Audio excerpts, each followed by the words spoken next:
Hello guys, welcome to my YouTube channel. I'm back to another brand new video. I'm Shorna Shaha. আজকে আমি তোমাদের সাথে চলে এসেছি একটা স্পেশাল ভিডিও নিয়ে। আর সেই স্পেশাল ভিডিওটা কি তোমরা কি জানতে চাও? হ্যাঁ, তোমরা ভিডিওটা দেখে এতক্ষণে বুঝে নিয়েছো যে আমি আজকে ছট পূজার ভিডিও নিয়ে চলে এসেছি।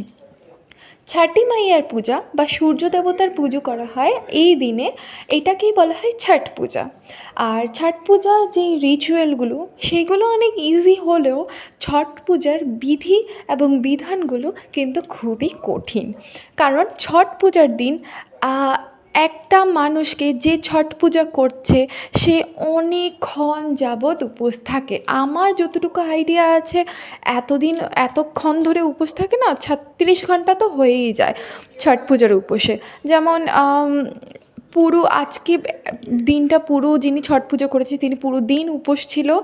আর পরদিন ভোর 4:30 থেকে 5টা নাগাদ উনি আবার পুজো করবে, পুজো করে দেন খাবার গ্রহণ করবে। আর এর আগের দিন রাত্রে শুধু একবেলা খাবার খেয়েছিল। তো ছট পুজোতে ওনার কাছে প্রত্যেকটা ডালা সাজানো ছিল।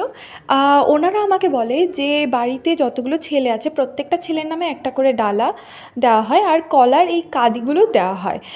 এই সবগুলো নিয়ে উনি ছট পূজার জন্য যেই পুকুর বা নদীতে নেমে তারপরে প্রত্যেকটা এক এক করে কুলো নেয় বা কলার যেই ইয়েগুলো নেয়, নিয়ে তারপরে গোল গোল ঘুরে ঘুরে পুজো করে। পুজো শেষে সবাই ওনাকে প্রণাম করে, ওনার থেকে আশীর্বাদ নেয়। কারণ ওনার মধ্যে একটা স্পিরিচুয়ালিটি কাজ করে, তখন পজিটিভ এনার্জি কাজ করে। কারণ উনি অনেকক্ষণ ধরে সংযম রেখে নিজেকে এই পুজোটা করছে।